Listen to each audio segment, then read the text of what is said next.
सरकार ने नए आयकर कानून को लागू करने की दिशा में एक और बड़ा कदम उठाते हुए इनकम टैक्स रूल्स 2026 को नोटिफाई कर दिया है।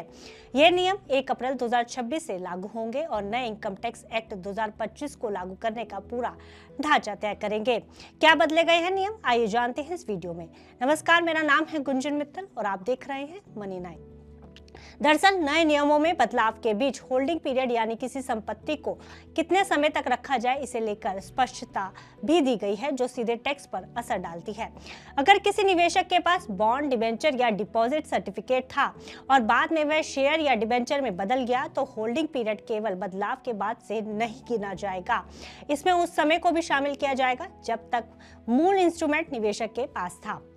इनकम डिक्लेरेशन स्कीम 2016 के तहत घोषित संपत्तियों के लिए भी अलग नियम बनाए गए हैं। अगर संपत्ति जमीन या मकान जैसी अचल संपत्ति है तो होल्डिंग पीरियड उसकी खरीद की असली तारीख से गिना जाएगा, बशर्ते रजिस्टर्ड डीड हो।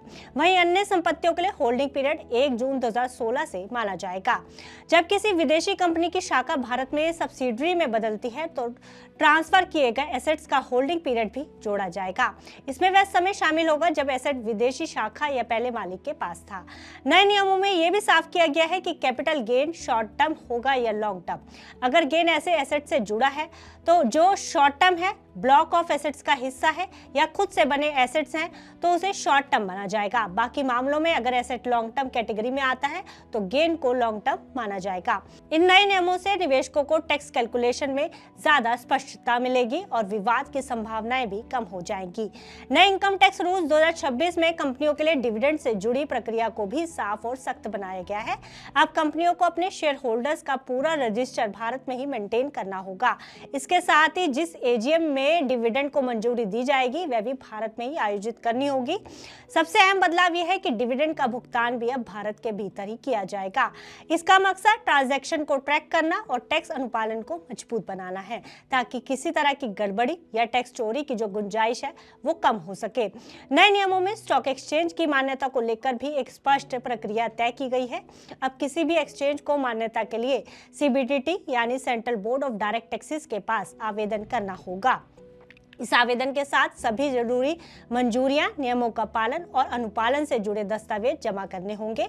इसके बाद सरकार को 6 महीने के भीतर इस पर एक फैसला लेना होगा। जो स्टॉक एक्सचेंज मान्यता प्राप्त करना चाहते हैं या पहले से मान्यता प्राप्त हैं, उनके लिए भी कई सख्त शर्तें तय की गई हैं। सबसे पहले उन्हें सेबी की मंजूरी लेना अनिवार्य होगा। इसके अलावा एक्सचेंज को अपने सभी क्लाइंट्स का विस्तृत रिकॉर्ड रखना होगा, जिसमें पैन जैसी जरूरी जानकारी शामिल होना जरूरी है। हर ट्रांजैक्शन का कम से कम 7 साल का ऑडिट ट्रेल सुरक्षित रखना होगा, ताकि जरूरत पड़ने पर जांच की जा सके। रिकॉर्ड से छेड़छाड़ पर भी सख्ती की गई है। अब किसी भी डेटा को हटाया नहीं जा सकेगा, केवल सही कारणों के साथ उसमें सुधार किया जा सकता है।